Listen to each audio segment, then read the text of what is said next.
ராகுல் கார்டன்ல சோகமா நின்னுட்டு இருந்தான். அப்பதான் அவனுடைய மொபைல் போன்ல ரிங் அடிச்சது. மொபைல் ஸ்கிரீன்ல ஒரு அன்னோன் நம்பர் வந்தது. ராகுல் அந்த காலை ரிசீவ் பண்ணான்.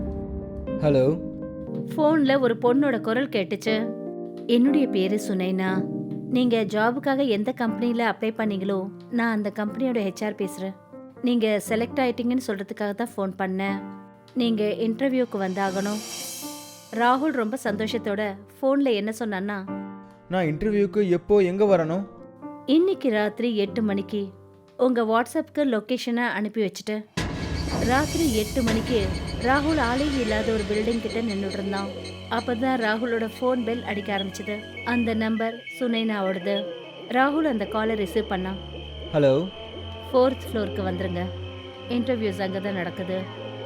இப்படி சொல்லிட்டு சுனைனா ஃபோனை கட் பண்ணினா. கொஞ்ச நேரத்தில் ராகுல் ஒரு ரூம்ல ஒரு பொண்ணு முன்னாடி உட்காந்துருந்தான். அவனை தன்னோட பெரிய கண்ணால் அவனை முறைச்சி பார்த்துட்டு இருந்தா. சுனைனா வித்தியாசமான முறையில் என்ன சொன்னான்னா, என்னுடைய முதல் கேள்வி என்னன்னா, உனக்கு ஒரு விஷயம் தெரிஞ்சதுன்னா, அதாவது இப்பவே இந்த நிமிஷமே உன்னை யாரோ கொல்ல போறாங்கன்னு, அப்ப நீ என்ன பண்ணுவ? சுலபமான கேள்வி. நான் என் உயிரை காப்பாற்றிக்கிட்டு ஓடிடுவேன். ஆனா பரிதாபப்படுற, உன்னால ஓட முடியாது. சுனைனா இவ்வளவுதான் சொல்லி இருப்பா. அப்பவே அவளோட முகம் கருப்பா மாறிடுச்சு. அவளுடைய கண்கள் மஞ்சள் நிறத்துல மாறிடுச்சு. அப்புறம் அவ பாக்குறதுக்கே ரொம்ப பயங்கரமான ஒரு பெண் உருவத்துக்கு மாறிட்டா. இத பார்த்ததுமே ராகுல் பயத்துல கத்தி அலறினான். ராகுல் உடனே எழுந்து வெளிப்புறமா ஓட ஆரம்பிச்சான். ஆனா அடுத்த நிமிஷமே அந்த பயங்கரமான பொண்ணு ஏதோ மிருகத்தை போல பின்னாடி இருந்து ராகுலோட கழுத்தை இறுக்கமா பிடிச்சா. ராகுலோட சத்தம் அந்த அமைதியை கிழிச்சிட்டு போச்சு. பிரியா தன்னுடைய அறையில சோகமா உட்கார்ந்திருந்தா. அப்பதான் அவளுடைய அண்ணன் நிரஞ்சன் அவளோட அறைக்கு வந்து சொன்னாரு. என்ன விஷயம் பிரியா? 3 நாளாக பார்த்துக்கிட்டு இருக்கேன். நீ எதுக்காக டென்ஷனாகவே இருக்க? எல்லாமே ஓகே தானே? அண்ணன், என் ஃப்ரெண்டு ராகுலை பத்தி எதுவுமே தெரியல. அவன் ஒரு இன்டர்வியூக்காக போயிருந்தான். அதுக்கப்புறம் அவன் திரும்பி வரவே இல்லை. பாவம், அவங்க குடும்பத்துல அவனை காணோன்னு எல்லாரும் அழுதுட்டு இருக்காங்க. ஒருவேளை அவன் ஃபோனுக்கு ஏதாவது கம்பெனியோட ஹெச்ஆர் கால் வந்திருக்கா என்ன? ஆனா உங்களுக்கு அது எப்படி தெரியும்? ஏன்னா சில நாட்களாகவே வேலை இல்லாத பசங்க எல்லாரும் ஒரு கம்பெனியில் வேலைக்காக அப்ளை பண்ணியிருக்காங்க. ஆனால் அவங்களுக்கு ஏதோ ஒரு ஹெச்ஆர் கிட்ட இருந்து ஃபோன் வருது. அப்புறம் அந்த ஹெச்ஆர் அவங்கள இன்டர்வியூக்காக கூப்பிடுறா. அந்த பசங்க எல்லாரும் இன்டர்வியூ கொடுக்க போகிறாங்க தான், ஆனால் திரும்ப வர்றதே இல்லை. நான் இந்த மாதிரி சில கேஸுங்களை கேள்விப்பட்டிருக்கேன். இப்படி சொல்லிட்டு நிரஞ்சன் வீட்டை விட்டு வெளியே வந்தாரு. நிரஞ்சன் போனதுக்கு அப்புறமா பிரியா தன்னோட ஸ்கூட்டியை எடுத்துக்கிட்டு வீட்டை விட்டு கொஞ்சம் தூரம் தான் போயிருப்பா. அப்பதான் அவளோட மொபைல் ஃபோன் அடிக்க ஆரம்பிச்சது. பிரியா அந்த காலை ரிசீவ் பண்ணா. ஹலோ, யாரு? அந்த ஃபோன்ல அதே ஹெச்ஆர்ஐ பொண்ணு சுனைனாவோட குரல் கேட்டுச்சு. ஹலோ, என்னுடைய பேரு சுனைனா. கொஞ்ச நாளைக்கு முன்னாடி நீங்க ஒரு கம்பெனில ஜாபுக்காக அப்ளை பண்ணிருந்தீங்கல்ல? கங்க்ராச்சுலேஷன்ஸ், நீங்க செலக்ட் ஆயிட்டீங்க. நீங்க இன்டர்வியூக்கு வரணும். திடீர்னு பிரியாவோட மைண்ட்ல அவங்க அண்ணன் சொன்னது எதிரொலிச்சது. இங்க பாருங்க, இப்ப நான் ரொம்ப டென்ஷன்ல இருக்கேன். என்னால இன்டர்வியூக்கு வர முடியாது. என் ஃப்ரெண்டு ராகுலும் இன்டர்வியூக்கு தான் போனான். ஆனா இது வரைக்கும் திரும்பி வரவே இல்லை. உங்க ஃப்ரெண்டு ராகுல் கம்பெனி ட்ரைனிங்காக அமெரிக்கா போயிருக்காரு. இதை கேட்டதும் பிரியா அதிர்ச்சி அடைஞ்சா. அப்புறம் அவ என்ன சொன்னான்னா, வாட்? ஆனா உங்களுக்கு எப்படி தெரியும்? ஏன்னா அவரும் எங்களோட கம்பெனில தான் ஜாபுக்கு அப்ளை பண்ணியிருந்தாரு. அப்புறம் நான் தான் அவரை இன்டர்வியூ பண்ணது. அப்படி இன்னைக்கு உங்களால வர முடியலன்னா உங்களுக்கு பதிலா உங்க இடத்துல இன்னொருத்தவங்களை செலக்ட் பண்ண வேண்டியது இருக்கும்.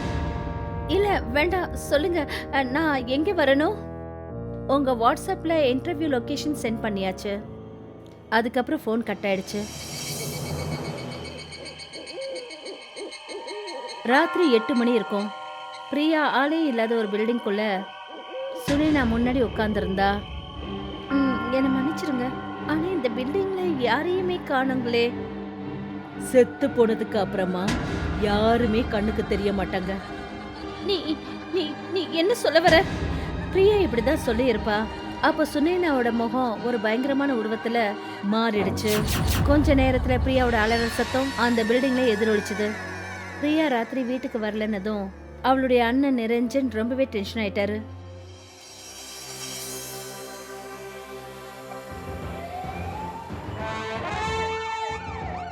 அவர் ரொம்ப கவலையோட ஸ்டேஷன்ல உட்கார்ந்துருந்தாரு. அப்பதான் சப் இன்ஸ்பெக்டர் கதம் இன்ஸ்பெக்டர் நிரஞ்சன் கிட்ட சொன்னாரு. என்ன விஷயம் சார்? நீங்கள் எதுக்காக இவ்வளோ டென்ஷனாக இருக்கீங்க? என்னோட தங்கச்சி காணாமல் போய் சில நாட்கள் ஆகுது. ஒருவேளை அவங்க ஃப்ரெண்டுங்க கூட எங்கேயாவது சுற்றி பார்க்க போயிருப்பாங்க. இல்லை கதம், நான் பிரியாவை எப்போ கடைசி தடவையாக பார்த்து பேசினனோ அப்போ அவளோட ஃப்ரெண்டு ராகுல் மிஸ்ஸிங் ஆனதை பற்றி ரொம்பவே டென்ஷனில் இருந்தா. சார், உங்களுக்கே நல்லா தெரியும் இப்போ நகரத்தில் என்னெல்லாம் நடந்துக்கிட்டு இருக்குன்னு. வேலை இல்லாத பசங்களுக்கும் பொண்ணுங்களுக்கும் ஏதோ ஹெச்ஆர் கிட்டேருந்து ஃபோன் வருது. அவங்கள இன்டர்வியூக்காக கூப்பிடுறா. அதுக்கப்புறமா அந்த பசங்க எல்லாரும் அவங்க வீட்டுக்கு திரும்புறதே இல்லை. ஒருவேளை பிரியாவும்... கொஞ்ச நாளுக்கு முன்னாடி பிரியா என்கிட்ட சொல்லியிருந்தாதான் அவள் ஜிகம்பர் எக்ஸ்போர்ட் கம்பெனியில் ஜாபுக்காக அப்ளை பண்ணியிருந்தேன்னு சொன்னான். இன்ஸ்பெக்டர் நிரஞ்சன் சொன்ன விஷயத்தை கேட்டுட்டு சப் இன்ஸ்பெக்டர் கதம் ஒரு ஃபைலை இன்ஸ்பெக்டர் நிரஞ்சன் முன்னாடி வச்சுட்டு என்ன சொன்னாருன்னா, சார், கடந்த 6 மாதமாக யாரெல்லாம் காணாமல் போயிருக்காங்களோ அவங்க எல்லாருமே ஜிகம்பர் எக்ஸ்போர்ட் கம்பெனியில் தான் ஜாப்க்காக அப்ளை பண்ணியிருக்காங்க. அப்புறம் எல்லார்கிட்டையும் ஜிகம்பர் எக்ஸ்போர்ட் கம்பெனி மூலமாக யாருன்னே தெரியாத ஒரு ஹெச்ஆர் கிட்ட இருந்து கால் வந்திருக்கு. அவங்க இன்டர்வியூ கொடுக்க போகிறாங்க. ஆனால் ராகுலை மாதிரியே திரும்ப வர்றதே இல்லை. ஆனால் ரொம்ப முக்கியமான விஷயம் என்னென்னா, நான் பர்சனலாக திகம்பருக்கு கால் பண்ணும்போது அவர் என்கிட்ட என்ன விஷயம் சொன்னாருன்னா, அவரோட கம்பெனியில் எந்த ஒரு பொண்ணுமே ஹெச்ஆராக இல்லவே இல்லையாம். அப்படின்னா இதுக்கு அர்த்தம் என்னன்னா, ஏதோ ஒரு சீரியல் கில்லர் இல்லை ஒரு சைக்கோ திகம்பர் எக்ஸ்போர்ட் கம்பெனியோட போலியான ஹெச்ஆராக மாறி இந்த மாதிரி பிரச்சனைகளை உருவாக்கிக்கிட்டு இருக்காங்க. எனிவே, நீ ஒரு சாதாரண ஆளாக மாறி திகம்பர் எக்ஸ்போர்ட் கம்பெனியில் ஜாபுக்கு அப்ளை பண்ணு.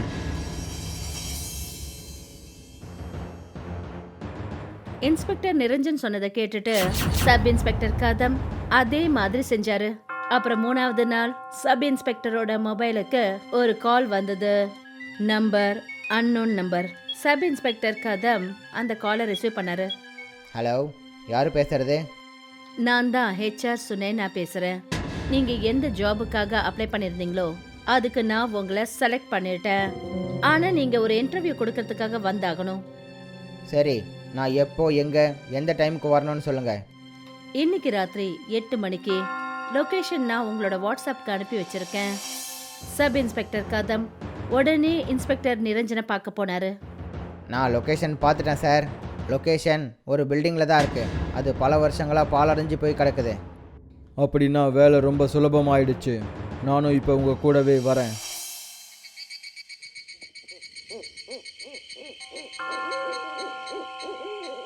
இன்ஸ்பெக்டர் நிரஞ்சன் சப் இன்ஸ்பெக்டர் கதம் கூட ஆளே இல்லாத அந்த பில்டிங் கிட்ட நேரா போனாரு. அப்பதான் சப் இன்ஸ்பெக்டரோட போன்ல பெல் அடிக்க ஆரம்பிச்சது. அந்த போன் சுனேனா கிட்ட இருந்து வந்தது. ஹலோ, நான் பில்டிங்க்கு கீழே தான் நிற்கிறேன். 4th ஃப்ளோருக்கு வந்துருங்க. கொஞ்ச நேரத்துக்கு அப்புறமா சப் இன்ஸ்பெக்டர் கதம் ஒரு ரூம்ல ஒரு அழகான பொண்ணுக்கு முன்னாடி உட்கார்ந்துருந்தாரு. அந்த பொண்ணு தன்னோட பெரிய பெரிய கண்களால சப் இன்ஸ்பெக்டர் கதமை முறைச்சு பார்த்துட்டு இருந்தா. எனக்கு தெரிஞ்ச வரைக்கும் இந்த பில்டிங் பல வருஷங்களாக பூட்டி தான் இருக்குது. அப்புறம் இங்கே உங்கள் கம்பெனியோட எந்த எம்ப்ளாயுமே எனக்கு தெரியலையே. அப்படி நீ என்னுடைய எம்ப்ளாயீஸ் எல்லாரையும் பார்க்கணும்னு நினச்சினா அவங்க எல்லாரும் இந்த ரூம்ல தான் இருக்காங்க. ஆனால் எனக்கு இங்கே யாருமே தெரியவே இல்லையே. அப்போ திடீர்னு அந்த ரூமே ஒரே இருட்டாயிடுச்சு. அடுத்த நிமிஷமே சப் இன்ஸ்பெக்டர் கதம்க்கு முன்னாடி அந்த ரூம்ல நிறைய டெட் பாடிகள் இருந்தது. அப்போதான் சுனைனாவோட முகம் ஒரு பயங்கரமான உருவத்துக்கு மாறிடுச்சு. நீ என்னை இந்த இடத்துல அரெஸ்ட் பண்றதுக்காக வந்தியா? முட்டாள் மனிதனே, ஆத்மாக்களை ஒன்னால அரெஸ்ட் பண்ண முடியாது. இப்படி சொல்லிட்டு சுனைனா சப் இன்ஸ்பெக்டர் கதம் மேல பாஞ்சா. சப் இன்ஸ்பெக்டர் கதமோட அந்த பயங்கரமான அலறல் சத்தம் இன்ஸ்பெக்டர் நிரஞ்சனோட காதுல விழுந்தது. இன்ஸ்பெக்டர் நிரஞ்சன் அங்கிருந்து அந்த ரூம்க்கு ஓடி வந்தாரு. எதிர்க்க சப் இன்ஸ்பெக்டர் கதமோட ரொம்பவே மோசமான நிலையில அவரோட டெட் பாடி இருந்தது. அப்புறம் பார்க்கறதுக்கு ரொம்ப பயங்கரமா இருக்கிற அந்த பொண்ணு சிரிச்சுக்கிட்டு இருந்தா. அப்பதான் இன்ஸ்பெக்டர் நிரஞ்சனை பார்த்துட்டு அவ என்ன சொன்னான்னா, இன்னைக்கு என் கையில 2 பலி வந்து சிக்கிட்டீங்களா? நீ யாரு? சுனேனா, ஹெச்ஆர் சுனேனா. நான் வேலை இல்லாமல் இருந்தபோது இந்த பில்டிங்கில் திகம்பர் எக்ஸ்போர்ட் கம்பெனியில் ஹெச்ஆருக்கான இன்டர்வியூ கொடுக்கறதுக்காக வந்தேன். ஆனால் என்ன ரிஜெக்ட் பண்ணிட்டாங்க. நான் அவங்க கிட்ட புலம்பினேன். ஆனால் அவங்க நான் சொன்னது எதையுமே கேட்கல. என்னால் என் குடும்பத்தை பசி பட்னியோட இருக்கிறத பார்க்க முடியல. அதனால இந்த பில்டிங்ல இருந்து கீழே குதிச்சு நான் தற்கொலை பண்ணிக்கிட்டேன். நீ எதுக்காக வேலை இல்லாத இளைஞர்களை கொன்னுக்கிட்டு இருக்கான்னு சொல்லு. நான் அவங்கள கொல்லல, அதுக்கு பதிலா இந்த பேய் கம்பெனியில சேர்த்துக்கிட்டு இருக்கேன்.